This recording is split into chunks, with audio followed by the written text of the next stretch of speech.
Halo teman-teman, masih semangat mengikuti materi lanjutan kali ini di channel Bu April kan? Kemarin kita sudah membahas materi tentang analisis karya seni rupa. Sekarang kita akan menginjak materi selanjutnya, yaitu analisis karya seni tari. Ngomong-ngomong, dari pengalaman kalian kemarin setelah belajar mengenai analisis karya seni rupa, kira-kira kalau materi analisis tari nanti seperti apa ya? Yang jelas, kalau ditelaah akan hampir mirip. Entah itu nanti kita akan menganalisis karya tari, karya musik, maupun teater sekalipun, kemiripannya itu terletak pada proses menganalisisnya.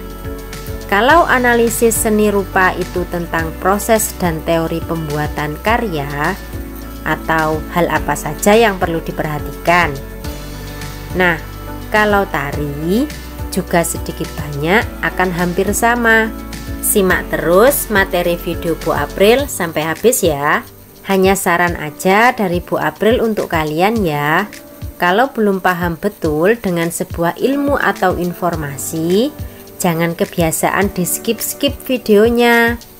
Karena kalau kita menyimak ilmu atau informasi hanya setengah-setengah, itu nanti akan menjadikan bumerang buat diri kita sendiri. Karena ya pengetahuan kita hanya setengah-setengah aja. Oke, lanjut ya. Kalian masih ingat tidak bahasan kita di semester lalu tentang materi mengenai macam-macam jenis seni tari berdasarkan peradaban, jumlah, dan fungsinya di atas ini? Kalau kalian ada yang lupa, bisa dibuka lagi ya materi videonya. Dalam materi video di atas tadi, kita bisa melihat beberapa poin penting mengenai jenis tari. Yang pertama, yaitu berdasarkan peradaban, ada tari tradisi, kreasi berpola tradisi, kreasi berpola non-tradisi, dan kontemporer. Kemudian yang kedua, berdasarkan jumlah penari, ada tunggal, berpasangan, berkelompok, dan massal. Yang ketiga, berdasarkan fungsi, yaitu sebagai alat ekspresi, sarana keagamaan, upacara adat, sarana pergaulan, dan yang terakhir hiburan atau tontonan. Poin pertama, kalau kalian sedang menganalisis karya tari, kalian bisa mengamati karya tari tersebut dengan poin jenis tari di atas tadi ya. Nah, sekarang poin kedua yaitu tentang gerak yang berhubungan dengan simbol gerak dalam tari. Sebelumnya, saya mau tanya kepada kalian, simbol itu pengertiannya apa sih? Simbol adalah kata lain dari lambang. Nah, lambang ini adalah perwakilan dari sebuah gagasan.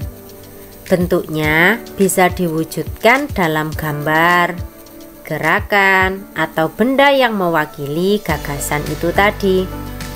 Karena seni tari berhubungan dengan gerak, maka simbol dalam seni tari adalah perwujudan gagasan yang dituangkan dalam sebuah lambang gerakan yang memiliki makna atau arti tertentu. Contohnya, gerak ulap-ulap. Kalau dilihat dari segi bentuk gerak, ulap-ulap ini adalah tangan berada di samping pelipis.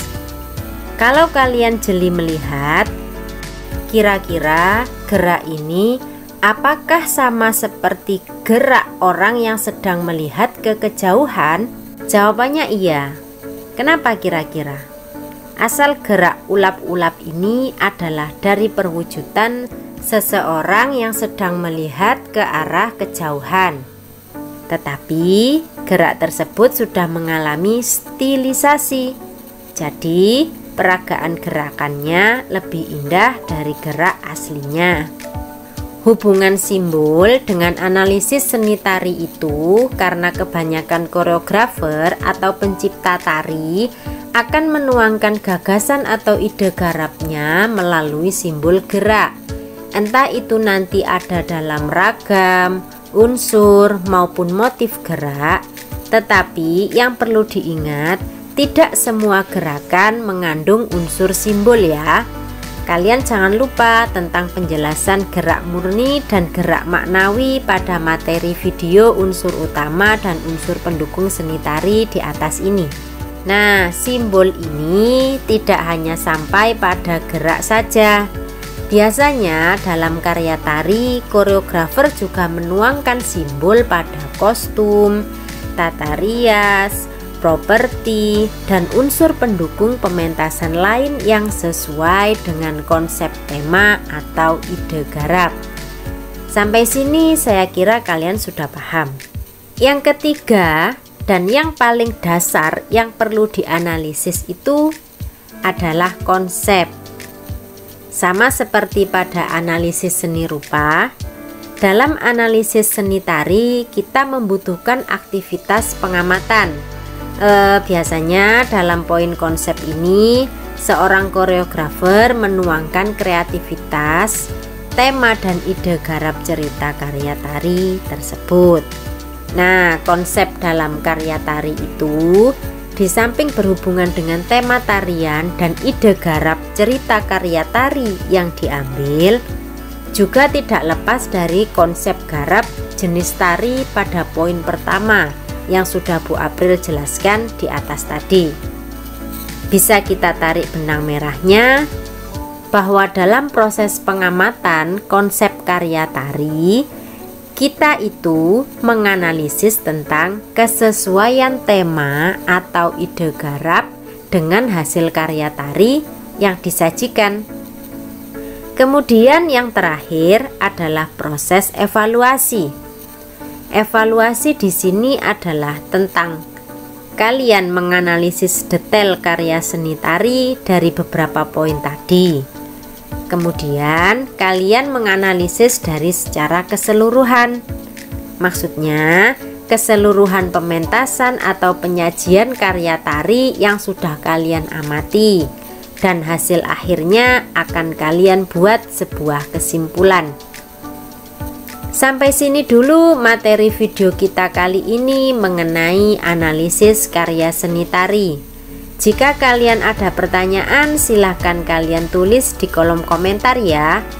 Yang belum subscribe, silahkan subscribe dan share channel Bu April sebagai apresiasi kalian, supaya video yang ada di channel Bu April ini lebih bermanfaat untuk banyak orang. Dan Bu April akhiri, sampai jumpa pada materi video selanjutnya mengenai analisis karya seni musik.